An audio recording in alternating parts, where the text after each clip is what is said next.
7QC tool का fourth tool, जिसे Pareto diagram बोलते हैं। अब परेटो डायग्राम का क्या रोल है? Pareto diagram is the combination of descending bar chart and line chart. मतलब दो चार्ट का एक कॉम्बिनेशन है, डिसेंडिंग बार चार्ट और लाइन चार्ट का एक कॉम्बिनेशन है परेटो डायग्राम। इन विच बार चार्ट क्या बताता है? Bar chart represent type of defect and line graph क्या बताता है? क्या रिप्रेजेंट करता है? Cumulative percentage.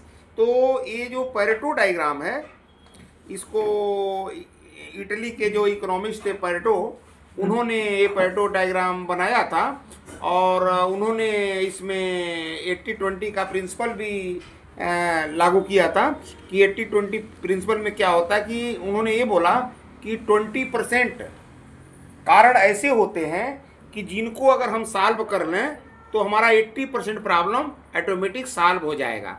अभी वो दिख भी रहा है यहाँ पर, देखिए ये परेटो चार्ट है, ये परेटो चार्ट है। परेटो चार्ट में क्या है? ये ऑर्डर में बार चार्ट है ना, descending combination of bar chart, और ये जो है लाइन ग्राफ है। ये क्या है? ये लाइन ग्राफ है और ये डिसेंडिंग ऑर्डर में बार चार्ट है।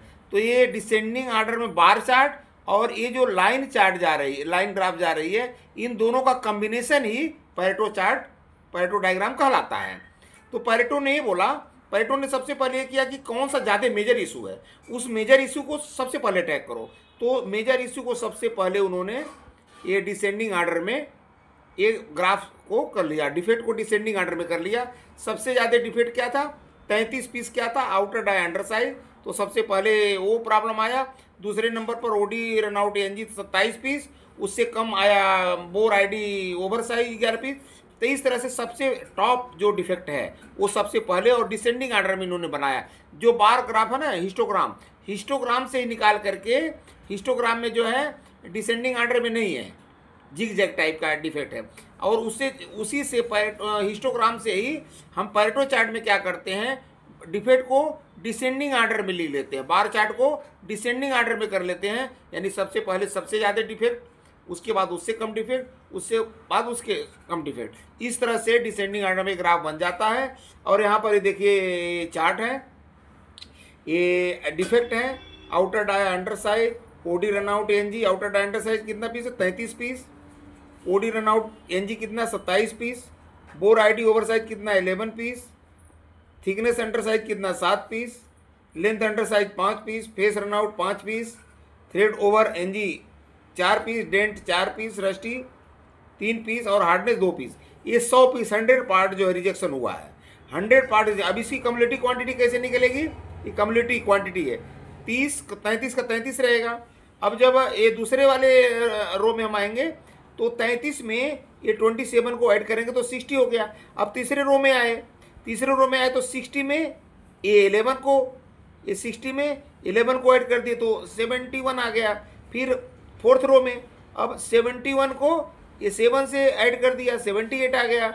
अब फिफ्थ रो में 78 को ये 5 से ऐड कर दिए, 83 आ गया। इस तरह से हम एक कम्युलेटिव क्वांटिटी सम कर लेते हैं और उसके बाद कम्युलेटिव परसेंटेज, ये 33%, 60%, क्योंकि 100 है ना, 100 है इसलिए जो है सीधे सीधे परसेंटेज आ रहा है। 33%, 60%, 71% और ये 98% और ये 100%। अब 33% कहाँ? यहाँ देखिए ये लाइन ग्राफ में ये कम्युलेटिव परसेंटेज आता है। जो ये सेकेंडरी एक्सिस है, ये सेकेंडरी एक्सिस कम्युलेटिव परसेंटेज को बताता है, और जो प्राइमरी एक्सिस है वाई एक्सिस, ये डिफेक्टिव क्वांटिटी को बताता है, और एक्स एक्सिस क्या बताता है? डिफेक्ट को बताता है। तो जो सेकेंडरी एक्सिस है कम्युलेटिव परसेंटेज को बताता है, वो यहाँ पर है।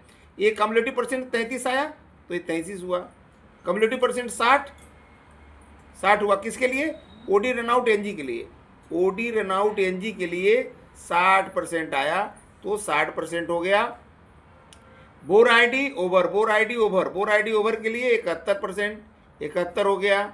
और लास्ट में ये 100%, 98%, तो यहाँ पर 98% हो गया। 98% कितने? रस्टी के लिए। तो रस्टी के सामने जो है, रस्टी के सामने 98% हो गया। और हार्डनेस ओवर के लिए 100%, तो हार्डनेस ओवर यहाँ पर है, इसके लिए 100% ये हो गया। तो ये लाइन ग्राफ हो गया और ये डिसेंडिंग ऑर्डर में बार ग्राफ हो गया। और लाइन ग्राफ और bar chart, descending bar chart के कॉम्बिनेशन को ही हम परेटो चार्ट बोलते हैं। तो जो पैरेटो अपना इटली के जो इकोनॉमिस्ट थे, उन्होंने ये पैरेटो चार्ट बनाया और इससे जो है हमारा प्रॉब्लम सॉल्व करने में बहुत ही आसानी होता है।